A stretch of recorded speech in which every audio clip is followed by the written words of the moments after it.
ओम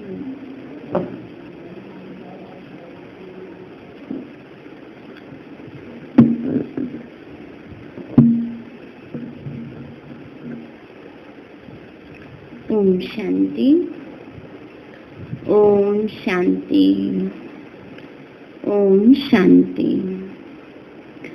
आज प्यारे बाबा की 13 तारीख के महावाक्य हैं। बाबा बोले, मीठे बच्चे, तुम ब्रह्मा मुख वंशावली ब्राह्मण हो। मीठे बच्चे, तुम ब्रह्मा मुख वंशावली ब्राह्मण हो। तुम्हें ही बाप द्वारा ज्ञान का तीसरा नेत्र मिला है। तुम अभी ईश्वरीय गोद में हो। बाबा कहते हैं, बच्चे अभी तुम ईश्वरीय गोद में हो। प्रश्न है, अद्वैत राज्य जहाँ दूसरा कोई धर्म नहीं, उस राज्य की स्थापना का आधार क्या है? बाबा ने कहा, अद्वैत राज्य माना सतयुग। सतयुग में एक का राज्य रहता है। बाबा ने कहा, वहाँ कोई धर्म नहीं, एक धर्म, एक कुल, एक मत, एक भाषा है। तो बाबा ने कहा, उस सतयुगी दुनिया की स्थापना का आधार क्या है? बाबा ने बताया, योग बल। बाहुबल से कभी भी अद्वैत राज्य की स्थापना हो नहीं सकती। वैसे कृष्ण के पास इतनी शक्ति है जो अगर आपस में मिल जाएं तो सारे विश्व पर राज्य कर सकते हैं। बाबा कहते हैं, कृष्ण जो है, एक समय था जब कृष्ण धर्म का सारे विश्व पर साम्राज्य था। बाबा ने कहा, जैसे रूस और अमेरिका, उसमें मोस्टली कृष्ण है। अगर आपस में मिल जाए दो बड़ी पावर्स तो सारे विश्व को जीत सकती हैं। बाबा ने कहा, वैसे कृष्ण के पास इतनी शक्ति है जो अगर आपस में मिल जाए तो सारे विश्व पर राज्य कर सकते हैं, परंतु यह लॉ ही नहीं कहता। विश्व पर एक राज्य की स्थापना करना बाप का ही काम है। गीत है, छोड़ विदे आकाश सिंहासन, इस धरती पर आ जा रे, रूप बदल कर आ जा रे। ओम शांति। बच्चों को ओम शांति का अर्थ तो बहुत ही बार समझाया है। ओम यानी मैं कौन? मैं आत्मा। यह शरीर हमारे ऑर्गन्स हैं। मैं आत्मा परम धाम की रहने वाली हूँ। भारतवासी पुकारते हैं कि हे दूर देश के रहने वाले आओ, क्योंकि भारत में अभी बहुत धर्म ग्लानि, दुख हो पड़ा है। बाबा ने कहा, अभी भारत में क्या है?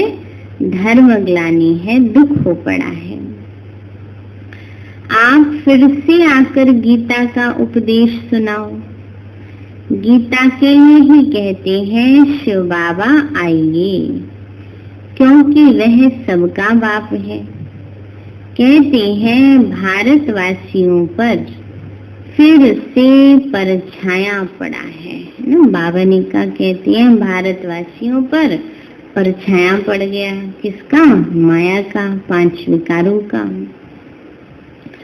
माया रूपी रावण का। इसलिए सब दुखी पतित हैं, पुकारते हैं, रूप बदल कर आइए, अर्थात मनुष्य के रूप में आइए। तो मनुष्य रूप में आता हूँ, मेरा आना दिव्य अलौकिक है। मैं गर्भ में नहीं आता हूँ, मैं आता ही हूँ साधारण बूढ़े तन में। बाबा ने कहा, बच्चे मेरा आना भी अलौकिक है। शास्त्रों में भी लिखा है, बूढ़े ब्राह्मण तन में आकर कंचन महल की ओर। तो तुम बच्चे जानते हो, मैं कल्प कल्प अपना निराकारी रूप बदल कर आता हूँ। किसके लिए आते हैं? हम बच्चों के लिए आते हैं ना। भगवान का हम बच्चों से कितना प्यार है। देखो बाबा कहते तुम बच्चे जानते हो मैं कल्प कल्प अपना निराकारी रूप बदल कर आता हूँ। ज्ञान का सागर तो परम पिता परमात्मा ही है। कृष्ण को कभी भी नहीं कहेंगे। बाबा कहते हैं मैं इस साधारण तन में आकर तुमको फिर से सहज राजयोग सिखा रहा हूँ। जब दुनिया पतित बन जाती है तब मुझे आना पड़ता है। कलयुग से सतयुग बनाने मैं आता हूँ। ब्रह्मा विष्णु शंकर का चित्र भी है। ब्रह्मा द्वारा स्थापना, शंकर द्वारा विनाश और विष्णु द्वारा पालना। यह लक्ष्मी नारायण विष्णु के दो रूप हैं। यह भी तुम बच्चे जानते हो। बाबा फिर से रूप बदल कर आया है। अभी बाबा कहते हैं बच्चे तुम बच्चे जानते हो बाबा फिर से रूप बदल के आया है। वह हमारा सुप्रीम बाप भी है, सुप्रीम टीचर भी है, सुप्रीम गुरु भी है। और गुरु लोगों को सुप्रीम नहीं कह सकते। बाबा कहते शिव बाबा है सुप्रीम ऊंचेते ऊंचा परम सदगुरु। बाबा ने कहा कोई भी देहधारी गुरु सदगुरु नहीं हो सकता है। यह तो बाप टीचर गुरु तीनों है। लौकिक बाप तो बच्चों की पालना कर फिर उनको स्कूल में भेज देते हैं। कोई विरला ही होगा जो बाप टीचर भी होगा।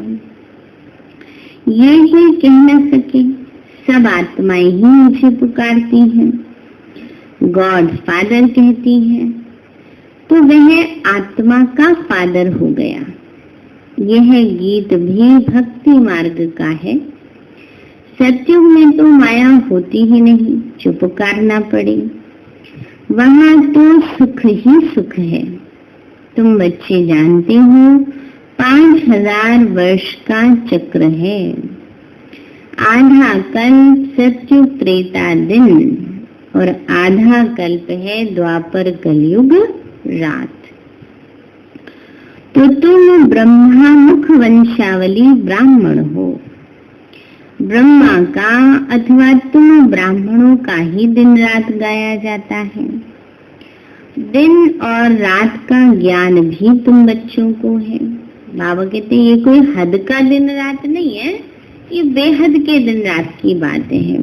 ब्रह्मा का दिन माना सत्युग त्रेता, ब्रह्मा का रात माना द्वापर कलयुग। रात में है अज्ञानता, इसलिए कहा जाता है ब्रह्मा की रात ना।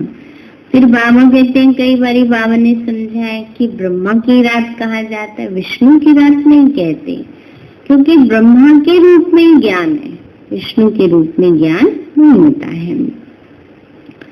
तो तुम अभी सूर्यवंशी चंद्रवंशी राज्य पाने का पुरुषार्थ कर रहे हो। फिर आधा कल्प के बाद तुम राज्य गवाते हो। यह ज्ञान तुम ब्राह्मणों के सिवाय कोई को नहीं है। तुम देवताएं बन जाएंगे, फिर यह ज्ञान रहेगा नहीं। अभी है रात्रि, शिवरात्रि भी गाई जाती है। कृष्ण की भी रात्रि कहते, परंतु उसका अर्थ नहीं समझते। शिव की जयंती अर्थात शिव का रीइंकार्नेशन होता है। ऐसे बाप का दिवस कम से कम 1 मास मनाना चाहिए। बाबा ने कहा शिव जयंती मना शिव बाबा का अवतरण। बाबा ने कहा ऐसे बाप का अवतरण तो कम से कम 1 मास मनाना चाहिए। जो सारी सृष्टि को पतित से पावन बनाते उनका हॉलिडे भी नहीं मनाते। बाबा कहते मैं सबका लिबरेटर हूँ, गाइड बन सबको ले जाता हूँ। अभी तो तुम पुरुषार्थ करते हो राजयोग सीखने का। बाप तुमको ज्ञान का तीसरा नेत्र दे रहे हैं। ये क्या है? समझ मिल रही है हमें। तो बाबा ने कहा बाबा ये हमें ज्ञान का तीसरा नेत्र दे रहे हैं। आत्मा का रूप क्या है यह भी किसी को पता नहीं है।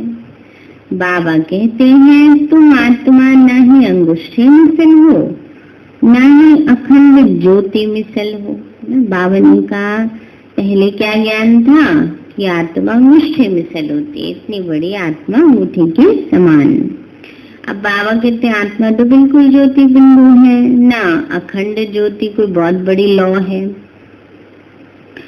तुम तो स्टार हो बिंदे मिसल, मैं भी आत्मा बिंदी हूँ, परंतु मैं पुनर्जन्म में नहीं आता हूँ, मेरी महिमा ही अलग है। मैं सुप्रीम होने के कारण जन्म मरण के चक्र में नहीं आता हूँ। तुम आत्माएं शरीर में आती हो तो 84 जन्म लेती हो। मैं इस शरीर में प्रवेश करता हूँ, यह लोन लिया हुआ है। बाप समझाते हैं तुम भी आत्मा हो। बाबा कहते हैं बच्चे तुम कौन हो? आत्मा हो, परंतु तुम अपने को रियलाइज नहीं करते, भूल जाते हैं मैं आत्मा हूँ। कितना समय याद रहता मैं आत्मा हूँ? है वही लौकिक नाम कितना पक्का है, कितना अच्छे से याद रहता, लेकिन आत्मा अनुभव ही नहीं होती।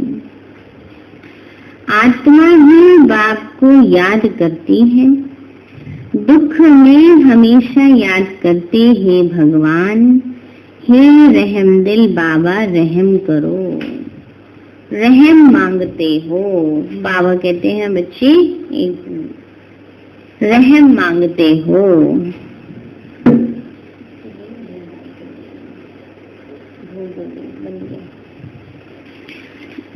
तो बाबा ने कहा बच्चे क्योंकि वह बाप ही नॉलेजफुल, ब्लिसफुल और प्योरिटी में फुल है, ज्ञान में भी फुल है, ज्ञान का सागर है। मनुष्यों को यह महिमा दे नहीं सकती। सारी दुनिया पर बाबा ने कहा बच्चे सारी दुनिया पर ब्लिस करना यह बाप का ही काम है। वह है रचयिता और बाकी सब है रचना। क्रिएटर रचना को क्रिएट करते हैं, पहले स्त्री को अडॉप्ट करते, फिर उनके द्वारा रचना रचते, फिर उनकी पालना करते, विनाश नहीं करते। लौकिक माँ बाप बच्चों को जन्म देते, पालना करते ना, विनाश नहीं करते। यह बेहद का बाप आकर स्थापना, पालना, विनाश कराते, क्योंकि परिवर्तन जरूरी है पुरानी दुनिया का। आत्माओं को तो वैसे भी कभी कोई विनाश कर नहीं सकता, क्योंकि आत्मा अजर अमर अविनाशी है। आदि सनातन देवी देवता धर्म की पालना कराते, सत्ययुग आदि में फट से राजधानी स्थापन हो जाती, और धर्म वाले तो सिर्फ अपना अपना धर्म स्थापन करते। फिर जब लाखों करोड़ों की अंदाज में वृद्धि हो जाती तब राजाई होती। अभी तुम राजधानी स्थापन कर रहे हो। योग बल से तुम सारे विश्व के मालिक बनते हो। बाबा कहते हैं बच्चे योग बल से तुम सारे विश्व के मालिक बन जाते हो। बाहुबल से कभी कोई विश्व पर राजाई कर नहीं सकता।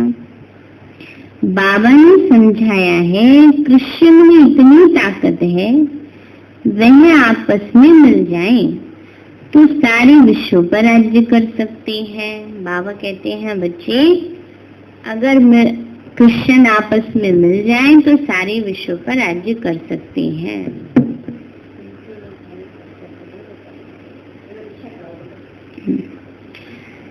तो बाबा कहते हैं बच्चे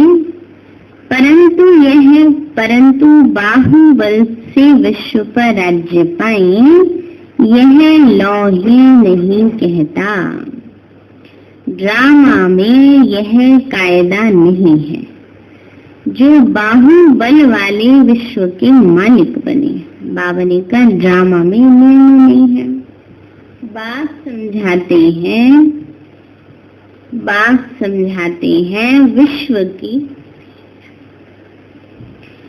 बादशाही योग बल से मेरे द्वारा ही मिल सकती है। वहां कोई पार्टीशन नहीं है। धरती आकाश सब तुम्हारे होंगे, तुमको कोई टच नहीं कर सकता।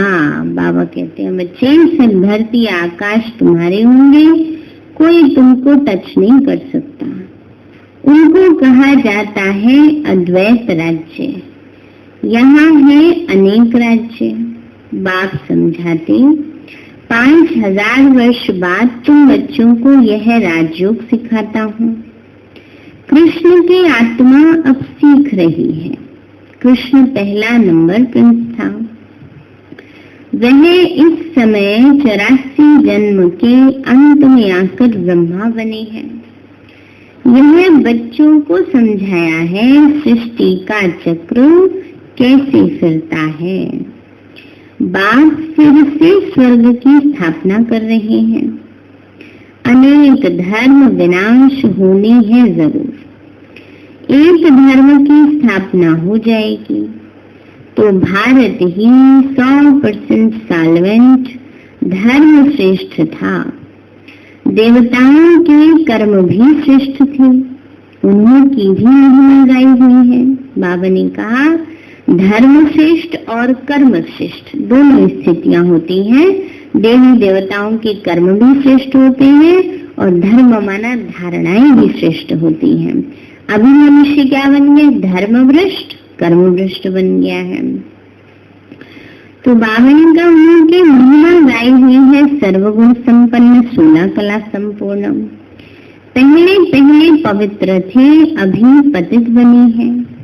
फिर बाप आकर स्त्री पुरुष दोनों को पवित्र बनाते हैं।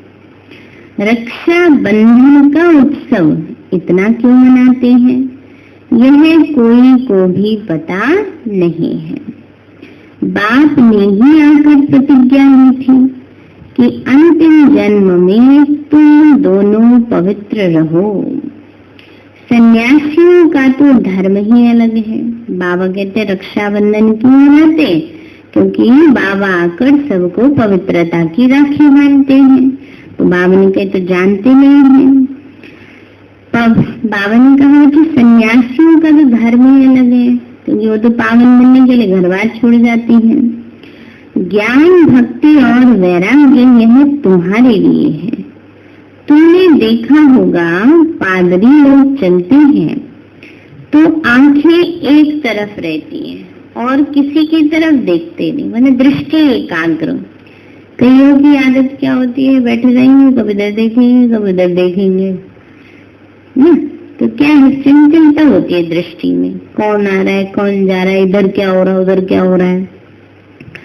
तो बुद्धि भी एकाग्र नहीं होती है। लेकिन जब भगवान को याद करते हैं तो बुद्धि दृष्टि एकाग्र हो जाती है ना। तो बाबा यही समझा रहे हैं कि जो पादरी लोग होते हैं उनकी दृष्टि एकाग्र रहती है, ये नहीं इधर उधर हलचल में आते रहे। तो बाबा हम बच्चों को ये समझाते हैं, बच्चे जैसे नन्स होती है वह तो क्राइस्ट को ही याद करती हैं, कहते हैं क्राइस्ट गॉड का बच्चा था। तुम्हारा कोई सफेद कपड़े आदि से कनेक्शन नहीं है, तुम तो आत्मा हो। बाबा कहते हैं अच्छी बात है, हमारी ड्रेस है, हमें स्मृति दिलाती है, पर ये कोई बंधन नहीं है ना। बाबा ने कहा ये भी कि खाली सफेद कपड़े तो पहन गए पर धारणा नहीं की, ये भी नहीं होना चाहिए ना। और कईयों को ऐसा होता है, कहीं कहीं जगह जो माताएं होती हैं ऐसी घर गृहस्थियों से ऐसी स्थितियों से आती हैं, वहाँ व्हाइट कपड़े पहनने अच्छा नहीं माना जाता। इसलिए बाबा ऐसी बात समझाते हैं कि तुम्हारा कोई सफेद कपड़े आदि से ऐसा कनेक्शन नहीं है। बस हाँ, बाबा ने बाद में ये नियम क्यों बनाया? क्योंकि एक हमारी पवित्रता का प्रतीक है, हमें याद दिलाता है, हमारी ड्रेस है कि मैं धन जीते जी बाबा के ऊपर बलिहार हो गई हूँ। तो बाबा कहते हैं बच्चे, तुम तो आत्मा हो, नन बट वन, एक को ही याद करना है। सच्चे नंस तो तुम हो, तुमको वर्षा उस बाबा से मिलना है। उनको याद करेंगे तभी विकर्म विनाश होंगे। इसलिए बाप का फरमान है, मां एकम याद करो। आत्मा का निश्चय न होने के कारण नंस फिर क्राइस्ट को याद करते। गॉड कौन है ये नहीं जानते। भारतवासी जो पहले पहले आते हैं वो नहीं जानते। लक्ष्मी नारायण को यह सृष्टि का ज्ञान थोड़ी ही है, ना वह त्रिकालदर्शी है। त्रिकालदर्शी तो तुम ब्राह्मण बनते हो, तुमको कौड़ी से बदन हीरे जैसा बाप ही बनाते हैं। अब तुम ईश्वरीय गोद में हो। तुम्हारा यह अंतिम जन्म बहुत अमूल्य है। भारत की खास और दुनिया की आम तुम रूहानी सेवा करते हो। बाकी वो है जिस्मानी सोशल वर्कर्स, तुम हो रूहानी। तुमको सिखाने वाला सुप्रीम रूह है। तो हर एक आत्मा को बोलो, बाप को याद करो। बाप को ही पतित पावन गाया जाता है। तुमको गिरने में 84 जन्म लगते हैं, फिर चिरने में 1 सेकंड लगता है। यह तुम्हारा इस मृत्यु लोक का अंतिम जन्म है। मृत्यु लोक मुर्दाबाद, अमर लोक जिंदाबाद होना है। हमको इसको अमर कथा भी कहा जाता है। अमर बाबा आकर तुमको अमर आत्माओं को अमर युग में ले चलने के लिए अमर कथा सुनाते हैं। बाबा कहते, अच्छा और बातें भूल जाते हो तो सिर्फ अपने को आत्मा निश्चय कर मुझे एक बाप को याद करो, है ना। बाबा कहते चलो और बातें भूल जाते हो तो बाबा को याद करो ना। बुद्धि का योग मेरे साथ लगाओ तो तुम्हारे पाप भस्म हो और तुम पुण्य आत्मा बन जाएंगे। तुम मनुष्य से देवता बनते हो, ये नई बात नहीं है। 5000 वर्ष बाद बाबा आकर तुमको वर्षा देते हैं। बाबा कहते नई बात नहीं, कल पहले भी बने थे, अब भी बन गए हो, लेकिन याद रहे कि हम ही बने थे। रावण फिर श्राप देते हैं, ये तो खेल है, भारत की ही कहानी है। ये बातें बाप ही समझाते हैं। कोई भी वेद शास्त्र आदि में नहीं है, इसलिए गॉड फादर को ही नॉलेजफुल, पीसफुल, ब्लिसफुल कहा जाता है। तुमको भी आप समान बनाते, तुम भी पूज्य थे फिर पुजारी बनते हो। आप ही पूज्य, आप ही पुजारी, यह भगवान के लिए ही नहीं है, तुम भारत वासियों के लिए। बाबा पुजारी नहीं बनते कभी, ना ही वो पतित बनता, वो सदा पावन है, सदा पूज्य है। तो बाबा कहते हैं देवी देवताओं के लिए, तुम भारतवासियों के लिए है। तुम पहले सिर्फ एक शिव की भक्ति करते थे, अब विचारी भक्ति की, फिर देवताओं की भक्ति शुरू की, फिर नीचे उतरते आए। अब फिर से तुम देवी देवता बन रहे हो। जो थोड़ा पढ़ते हैं वह प्रजा में चले जाएंगे, जो अच्छी रीति पढ़ते पढ़ाते वो राजाई में आएंगे। प्रजा तो ढेर बनती है, एक महाराजा की लाखों करोड़ों के अंदाज में प्रजा होगी। तुम पुरुषार्थ करते ही हो, कल्प पहले माफिक। बाबा ने कहा बच्चे प्रजा तो लाखों बनेगी, लास्ट में तो 33 करोड़ हो जाएंगे। तो राजा महाराजा थोड़ी 33 करोड़ होते हैं, तो बाकी तो सारी प्रजा ही रहती है। तो इसलिए बाबा कहते हैं बच्चे पुरुषार्थ करते ही हो, कल्प पहले माफिक। पुरुषार्थ से पता पड़ जाता है माला में कौन कौन आने वाले हैं। प्रजा में भी कोई गरीब कोई साहूकार बनते। भक्ति मार्ग में ईश्वर अर्थ दान करते। क्यों, ईश्वर के पास नहीं है क्या? बाबा कह रहे हैं बच्चे भक्ति में दान करते हैं ईश्वर अर्थ, क्यों करते? क्या ईश्वर के पास है नहीं क्या भगवान के पास? या तो कहते कृष्ण अर्पणम, परंतु वास्तव में होता है ईश्वर अर्पणम। मनुष्य जो कुछ करते हैं उनका फल दूसरे जन्म में मिलता है, एक जन्म के लिए मिल जाता है। अब बाबा कहते हैं मैं आया हूँ तुमको 21 जन्म का वर्षा देने। मेरे अर्थ डायरेक्ट कुछ भी करते हो तो 21 जन्म के लिए उसकी प्राप्ति तुमको हो जाती है ना। बाबा कहते हैं इस समय जो भी हम अपना सफल करते हैं उसकी प्राप्ति 21 जन्म के लिए हो जाती है। इनडायरेक्ट करते हो तो एक जन्म के लिए अल्पकाल का सुख मिलता है। भक्ति में करते थे तो चलो किसी ने दान पुण्य बहुत किया, अगले जन्म में साहूकार बन गए, लेकिन फिर पाप कर्म कर दिए तो खत्म। अभी हम पुण्य करते हैं तो हम जन्म जन्मांतर उसका सुख भोगते हैं। बात समझाते हैं यह तुम्हारा सब कुछ मिट्टी में मिल जाना है, इसलिए इसको सफल कर लो। तुम यह रूहानी हॉस्पिटल कम यूनिवर्सिटी खोलते जाओ जहाँ से सब एवर हेल्दी एवर वेल्दी बनेंगे। इनसे तो बहुत इनकम होती है। योग से हेल्थ और चक्र को जानने से वेल्थ ना। बाबा ने कहा इस ज्ञान से क्या है, बहुत इनकम होती है। बाबा कहते इतने जन्म जन्म के लिए इनकम हो जाती है क्योंकि ज्ञान है रतन, ज्ञान है धन। तो घर घर में ऐसी यूनिवर्सिटी कम हॉस्पिटल खोलते जाओ। बड़ा आदमी है तो बड़ा खोले जहाँ बहुत आ सके। बोर्ड पर लिख दो जैसे नेचर क्योर वाले लिखते हैं। बात सारी दुनिया की नेचर बदल प्योर बना देते हैं। बाबा कहते हैं बच्चे बाबा सबसे बड़ी नेचर क्योर कर रहे हैं, सारी दुनिया के नेचर को प्योर कर रहे हैं ना। सारे आत्माओं को, प्रकृति के तत्वों को पावन बना देते। इस समय सभी इम्प्योर हैं। सारी दुनिया को एवर हेल्दी एवर वेल्दी बनाने वाला बाप है जो तुम बच्चों को पढ़ा रहे हैं। तुम हो मोस्ट स्वीट चिल्ड्रन।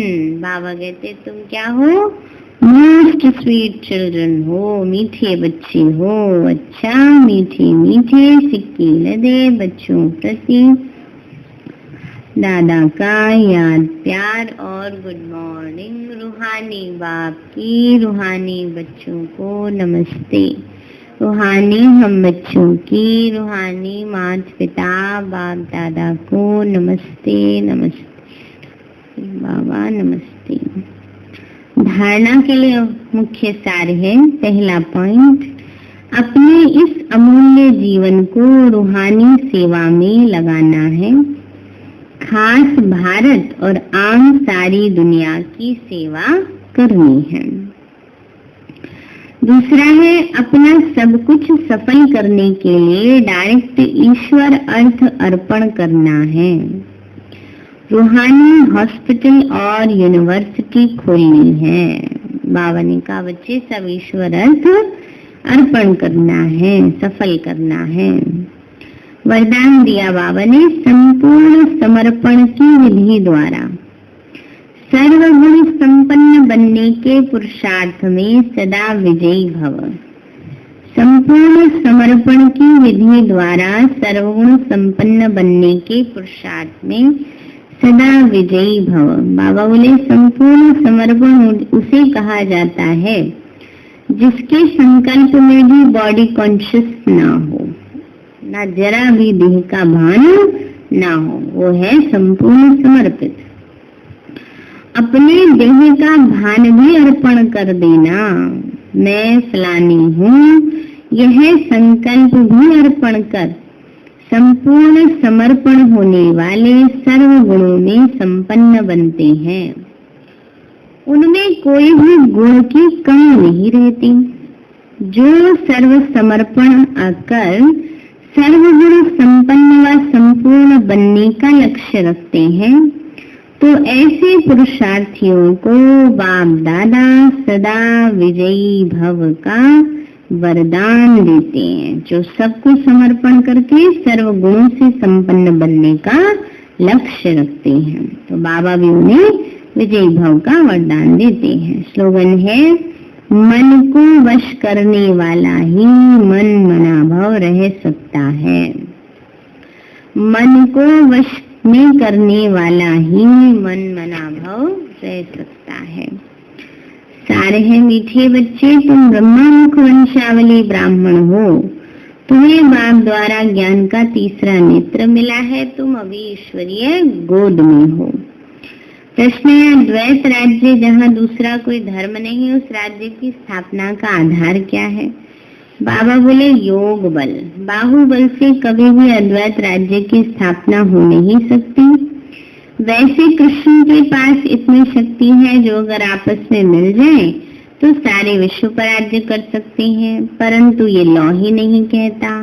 विश्व पर एक राज्य की स्थापना करना ये बाप का ही काम है। नीत है छोड़ भी दे आकाश सिंहासन इस धरती पर आचार्य। ओम शांति। अभी हम प्यारे को भोग लगाएंगे।